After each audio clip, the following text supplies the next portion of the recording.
Assalamualaikum warahmatullahi wabarakatuh. Pada kesempatan kali ini, kami akan menampilkan video tentang prinsip kontinuitas pengembangan kurikulum dan implementasinya dalam pembelajaran IPA. Sebelum kita membahas prinsip kontinuitas, maka alangkah baiknya kita mengetahui apa itu kurikulum. Kurikulum merupakan perangkat atau sistem rencana dan pengaturan mengenai bahan pembelajaran yang dapat menjadi pedoman dalam aktivitas pembelajaran. Seiring dengan berjalannya waktu, kurikulum terus-menerus mengalami perkembangan. Mengapa kurikulum harus dikembangkan? Jadi, kurikulum harus dikembangkan karena adanya tuntutan perubahan struktural pemerintahan, perkembangan ilmu pengetahuan dan teknologi, serta pengaruh globalisasi. Kurikulum harus selalu berubah agar sesuai dengan perkembangan zaman dan teknologi, sehingga pembelajaran tidak membosankan bagi peserta didik. Oleh karena itu, peserta didik dapat belajar dengan baik dan efektif sesuai dengan kemampuan peserta didik. Setelah kita mempelajari tentang pentingnya pengembangan kurikulum, selanjutnya kita akan membahas tentang prinsip dalam pengembangan kurikulum. Terdapat 5 prinsip dalam pengembangan kurikulum. Yang pertama adalah prinsip relevansi, yang kedua adalah prinsip fleksibilitas, yang ketiga adalah prinsip kontinuitas, yang keempat adalah prinsip efektif, dan yang terakhir adalah prinsip efisien. Yang kelompok kami akan bahas adalah terkait prinsip kontinuitas. Kontinuitas sendiri berarti berhubungan atau berkesinambungan, sehingga dapat diartikan bahwa prinsip kontinuitas merupakan prinsip pengembangan kurikulum di mana kurikulum harus berkesinambungan antara satu tingkat dengan kelas lainnya, antara satu jenjang pendidikan dengan jenjang lainnya, dan antara jenjang pendidikan dengan pekerjaan. Dengan kontinuitas ini dimaksudkan agar hubungan antara berbagai tingkat dan jenis program pendidikan dapat terwujud.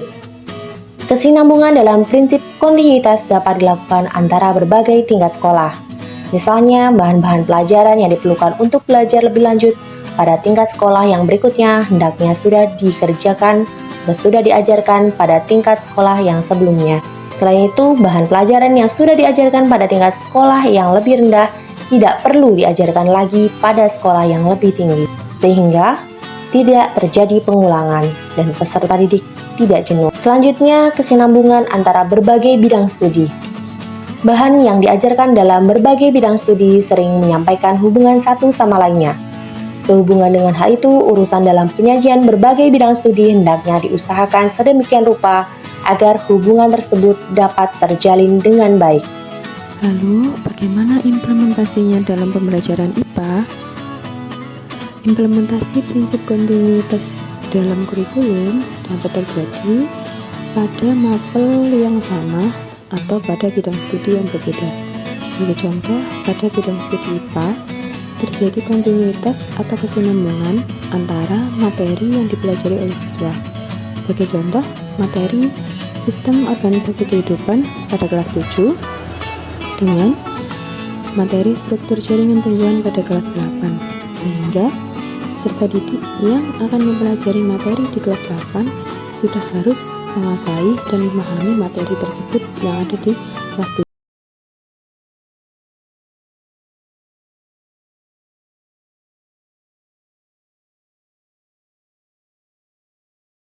Pada kelas 7 dengan materi rangkaian listrik yang diajarkan di kelas 9.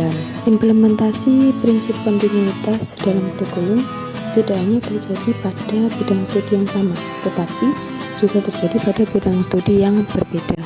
Sebagai contoh, siswa yang ingin mempelajari materi konversi suhu, di mana mereka harus mengubah suhu dari Celcius ke Kelvin di mata pelajaran IPA, harus menguasai materi pecahan yang ada di pelajaran matematika, sehingga mereka bisa memahami materi-materi tersebut secara baik dan optimal.